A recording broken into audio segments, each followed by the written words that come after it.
have a report from WBZ newsman Bob Lape on the Attorney General Edward Brooke, who's actually acting governor today, on plans for closing the schools and business. Now to WBZ newsman Bob Lape. Acting Governor Edward W. Brooke, the Attorney General of the Commonwealth, has made clear the state's position concerning this coming Monday. Governor Endicott Peabody, he said, speaking from Washington, where he had gone to pay the respects of the people of Massachusetts to our beloved late President, John Fitzgerald Kennedy, and to offer to the Kennedy family the sympathy of the citizens of the late President's native state to his family, has asked me to request the people of the Commonwealth to join in the National Day of Mourning proclaimed by President Lyndon B. Johnson. To this end, said Brooke, the governor urges business and industry to close on Monday to the extent possible, consistent with the public welfare and safety, so that our citizens may be given an opportunity to join with the nation in final tribute to our first citizens. Governor Peabody has asked me, he said, to order all state offices to remain closed Monday and to express his desire that county, city, and town offices throughout the Commonwealth do the same. The Attorney General said he has talked with banking industry executives. They hope to operate, he said, with skeleton crews. There is no legal holiday, Brooke stated, that can be declared by the governor, and it is essential that banks be open to process checks and notes. Brooke said he has spoken with officials of the Associated Industries of Massachusetts, the Chambers of Commerce, Retail Trade Board, and all have assured cooperation.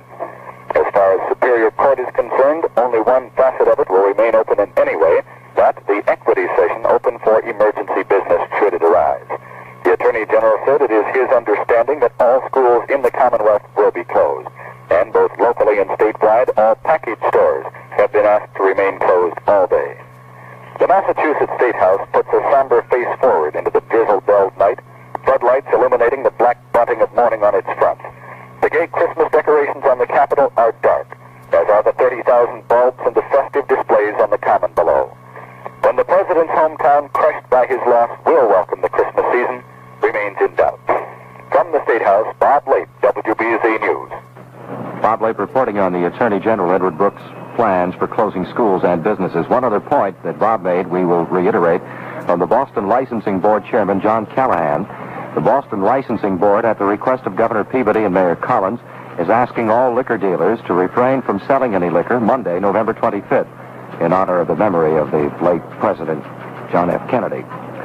The president of the Associated Industries of Massachusetts today expressed grief and shock at the untimely death of President Kennedy yesterday. C. Robert Yeager, who also serves as president of the L.G. Balfour Company, Attleboro, said in accordance with a request of President Johnson, he'd ordered both his Attleboro and North Attleboro plants to remain closed on Monday. He urged that manufacturing employers of the state take appropriate steps to allow employees to attend religious services Monday, honoring President Kennedy's memory. John Fitzgerald Kennedy, mourned by high and low alike, will be given a hero's burial Monday in the Arlington National Cemetery, followed by a pontifical requiem mass at noon. It was supposed for a time that the former president would be laid to rest here at Holy Hood Cemetery in Brookline, next to his infant son, John Bouvier. But apparently, or Patrick Bouvier, rather. Apparently, this is not true, that he will be buried in Arlington National Cemetery. In an official proclamation, one of his first acts as president, Lyndon B. Johnson declared Monday a day of national mourning for his predecessor, felled by a sniper's bullets in an act that outrages decent men. The new president also appealed to the American people to assemble in their churches Monday for prayer, and invited all people anywhere who share this nation's grief to join in the day of mourning. A little later, the White House announced that the family of the slain president had decided on interment in the military cemetery in Virginia, just across the Potomac River from the nation's capital. Only one other president, William Howard Taft, is buried in Arlington Shrine of the nation's heroes. Holiday shopping in downtown Boston had none of its usual Saturday afternoon pre-Thanksgiving spirit. As you walked through the stores, you were reminded again and again of the sad events of the times by loudspeakers announcing that Monday the stores will be closed out of respect to our late president. Walking down Washington Street, pictures of the president were beginning to appear. One store has pulled a drape in front of its Christmas window display. The pictures were a study of the man, John Kennedy. Some were recent, others of the younger Kennedy, when as a representative and then senator, young John Kennedy campaigned through his hometown of Boston, winning votes and friends. You drive past a frame house on Beale Street, the birthplace of our president, and people stand in front of a commemorative plaque that has hardly settled into its place. Shortly after John Kennedy became the 35th President of the United States, the citizens of Brookline erected this plaque in his honor. Now a flag flies at half-mast from the Kennedy Forge. Its most famous inhabitant is now dead, a man described by his cardinal as a martyr in the true sense. In a speech he never delivered, President Kennedy called on Americans to stand together with renewed confidence in our cause, united in our heritage of the past and our hopes for the future. Kennedy was to have delivered his address in Austin, Texas, Friday night. He died in Dallas, slain by an assassin's bullet 5 hours before it was to have been delivered. The White House released today the text that President Kennedy had prepared for a fundraising dinner of the Texas Democratic State Committee. In it, the president said he has made good the pledges of his 1960 campaign, and we have America moving again. Almost everywhere we look, the story is the same. The president's text said in Latin America, in Africa, in Asia, in the Council of the World, and in the jungles of the far-off nations, there is now renewed confidence in our country and our convictions. The address said, it continued, for this country is moving, and it must not stop. It cannot stop. For this is a time for courage and a time of challenge. Neither conformity nor complacency will do. Neither the fanatics nor the faint-hearted are needed. And our duty as a party is not to our party alone, but to the nation, and indeed to all mankind. Our duty is not merely the preservation of political power, but the preservation of peace and freedom. So let us not be petty when our cause is so great. Let us not quarrel amongst ourselves when our nation's future is at stake. I gather that's kind of prophetic. In much of his speech, the president talked of the campaign promises he'd made in Texas cities during the 1960 presidential race. The historic bonds which link Texas and the Democratic Party are no temporary union of convenience, the address said. They are deeply embedded in the history and purpose of the state and party. For the Democratic Party is not a collection of diverse interests brought together only to win elections. We are united instead by a common history and heritage, by a respect for the deeds of the past and a recognition of the needs of the future. In the last prepared address, Kennedy spoke often of his vice president, Texan Lyndon B. Johnson, who now has succeeded him in the White House.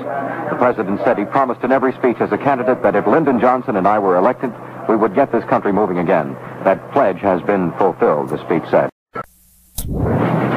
In Dallas, police said flatly today that Lee Harvey Oswald, a pro-Castro Marxist and one-time defector to Russia, assassinated President Kennedy, and they have the evidence to prove it, including a new development. They said he had no accomplices, though they continued to question several men, apparently in connection with the 24-year-old ex-Marines movements before and after a sniper fired 2 bullets into President Kennedy from ambush in downtown Dallas. The case is cinched, said Homicide Chief Captain Will Fritz, one of the most respected police officers in Texas. There was a new development in the case since this morning, he said, but I am not in a position to reveal it. However, we are sure of our case. The district attorney cautiously agreed. There was no question but that they would seek the death penalty for Oswald, who has maintained his innocence since his arrest less than 2 hours after the assassination. Oswald stuck to his story that he left work early in the building from which the shots were fired because he thought it would close in honor of the president. He said he rode a bus halfway to a room he rented under a fictitious name, took a cab home, changed clothes, and went to a movie. He was subdued in a fight with police at the theater. His boss said he saw Oswald in the building right after the assassination. President Johnson got a report from FBI Director J. Edgar Hoover today on progress of the investigation of the assassination of President Kennedy. Pierre Salinger, White House press secretary, said the new chief executive telephoned Hoover to get the latest report on the situation in Dallas. He said he did not know what Hoover told Johnson, but added that the president would talk with Hoover again later in the day. In his mother's eyes, Lee Harvey Oswald is the beloved youngest son who always brought home what he earned and never spent it on himself. But to Dallas policemen, the sullen 24-year-old turncoat is the assassin of President Kennedy and a murderer of a patrolman who tried to arrest Oswald yesterday. Acquaintances apparently cannot agree on their assessments of the accused man, and his personality emerged from their views like a puzzle with pieces missing. He was always having beefs with the guys in the barracks, said ex-Marine Sergeant Donald Goodwin of Los Angeles, Oswald's section chief during his 1956 to 59 stint in the Corps. We weren't exactly close acquaintances, but I did know about his temper and the habit he had of lipping off at the wrong time. I was glad to see him go. Certain facts about Oswald's life appear incontrovertible. He was born in New Orleans on July 19, 1939, after the death of his father. He was reared by his mother at Fort Worth, Texas. He had to work as a child. He always brought the money home, his mother said. He was a loner.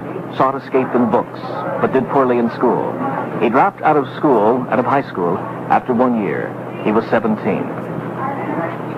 Lee Harvey Oswald.